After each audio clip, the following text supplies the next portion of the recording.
All right, so you open the book and you're ready for the next logical step, chapter 32, and bam, it isn't there. Instead, you were just staring at a Roman numeral 1.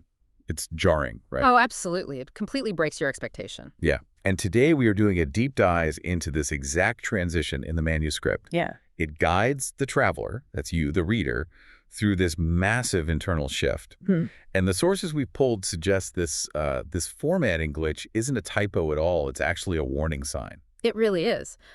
It's a clear signal that the rules of engagement have just completely changed. I mean, we aren't doing chapter 32 because linear progression is, well, it's basically over. Exactly. The source material frames this as the moment the traveler moves from the foyer of understanding into the actual house of being.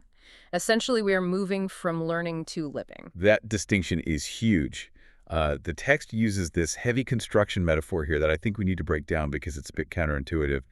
It calls the first 31 chapters basically everything you've learned so far, scaffolding. Right, and that's kind of a dangerous realization for people who love self-help or philosophy.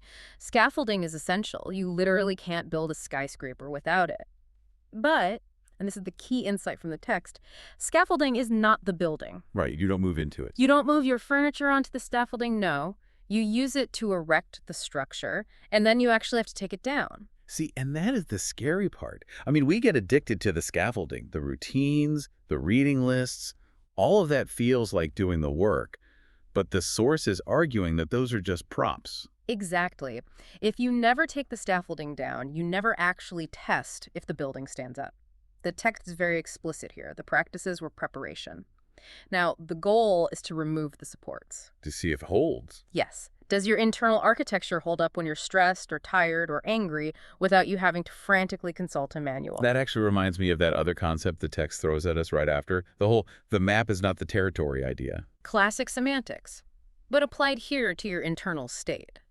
For 31 chapters, you've built a perfect conceptual map. You know exactly where peace is located on the map. You know the coordinates for awareness. So staring at a map of a mountain is very different from hiking it in the rain. Right. That's the trap of the intellectual seeker. The text mentions a realization where the traveler admits they've been too busy thinking about the body to actually be in it. You become an expert in the concept of presence, but you aren't actually present. Yes, the text calls this the shift from knowledge to integration. Knowledge is the map in your pocket. Integration is getting mud on your boots. You stop thinking about the path and you start walking it. Which brings us right back to those Roman numerals. If we're walking the path now, why the format change? Why not just count 1, 2, 3? Because Arabic numerals, those 1, 2, 3 numbers, they imply accumulation. I have one skill, now I add a second, then a third. It's linear. Step-by-step learning. Exactly. But the source says we are done accumulating. The Roman numerals represent thematic depths. We aren't moving forward anymore, we're moving inward. It's not part 2, advanced techniques. Right, it's not about adding more tools to your toolbox. It's about mastering the ones you already have. The Force describes this as the shift from being a player to a composer. Yeah, and they aren't talking about writing music technically. They're talking about your relationship with reality. A player is focused on mastering the instrument, your body, your mind, your reactions.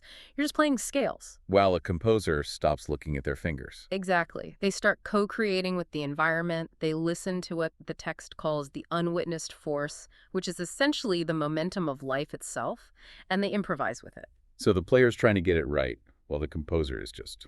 The composer is integrated. It's the difference between practicing a conversation in the shower versus actually having a deep talk with a friend.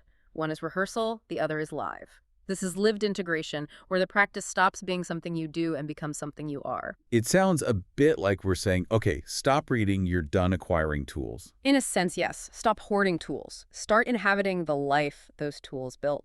And the source offers a nice relief here. This isn't a version-complete destination where you're perfect forever. It is a living system that constantly updates. That is a massive shift in perspective. You're done building, it's time to live in the house. No version complete, just the next update.